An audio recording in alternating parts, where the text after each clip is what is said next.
Good evening. How are you? I'm glad to see you tonight. Yeah, once again, we're meeting here and we're having you and I, we're going to talk. We're going to have some serious talking.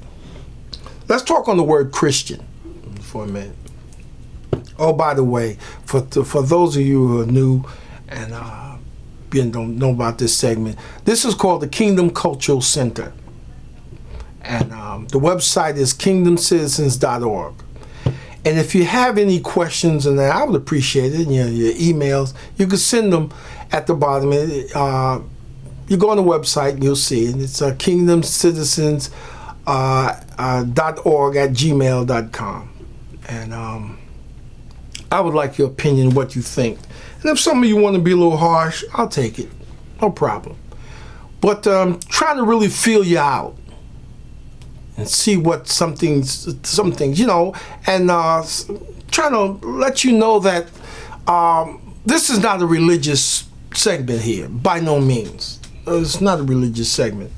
And every time I mention the word Jesus, don't think it's religious. No, Jesus is our King. Okay? Now, we want to talk about why are you called Christian? I mean, many of you out there probably call yourself Christians. Jesus at no cost, Jesus at no point called himself a Christian. And he never told us to be called a Christian. He called his disciple learners, brothers, and he also called us friends. Now, keep in mind that the word Christian first only shows up 3 times in the Bible, in the Constitution. Shows up in Acts 11th chapter and 26th verse. It also shows up when Peter, in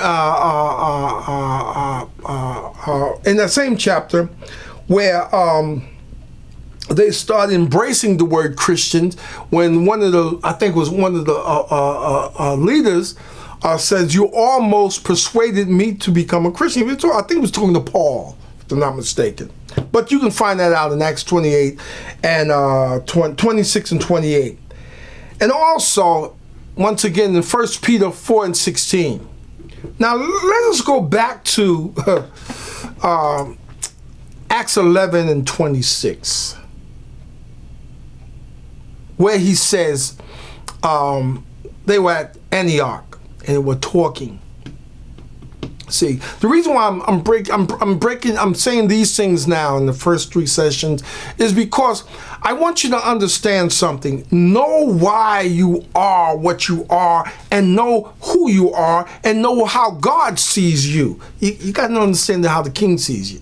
You know, there's a lot of things that goes on that we have embraced because we haven't took time to analyze it, to think about it, to go into the Constitution and check it out.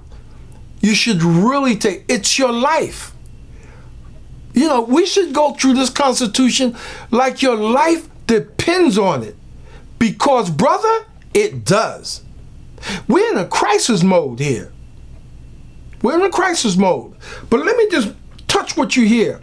When they were at Antioch, and the people there, the first thing they did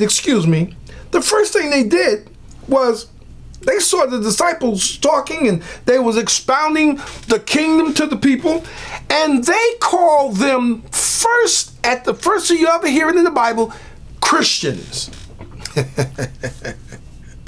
Now, many people come up, it means Christ-like or things like such a manner. But I want you to understand this one thing. Jesus never called us Christian. Paul, prior to this, never called us Christian. The disciples never called them Christian. It's at this point that that word Christian came to, they embraced it. And I'm going to say this to you, young men, and listen to it well. If anyone can name you, they will define you. My name is William. It's a name of nobility. You don't call me Bill. You don't call me Will. Because that's not my name. My name is William. And you must understand something. Jesus called you friend. We are saints. Paul said we're saints. And where we adapted this other and embraced this other phrase, or we're sinners saved by grace, you can't find that nowhere in the word where Jesus said we are sinners saved by grace. But nowhere. Study God's constitution. I urge you to study it. Like I tell you, these are my first 3 sessions. My first. I'll get better at it later. But I want you to understand this. We're in a crisis mode. What do I mean by that? You only have a short time on this planet.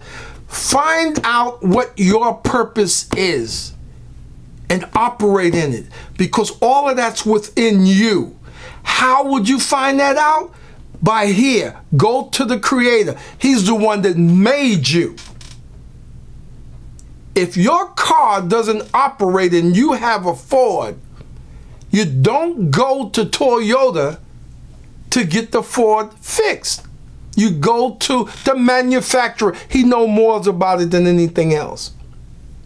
Once again, I stress to you, stick with the word. Brothers, stick with it.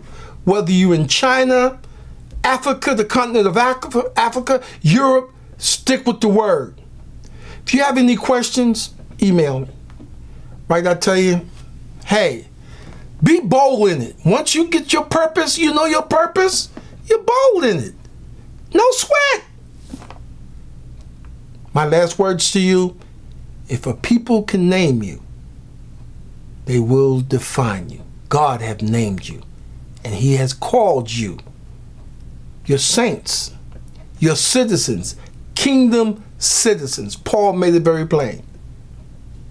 Have a nice evening.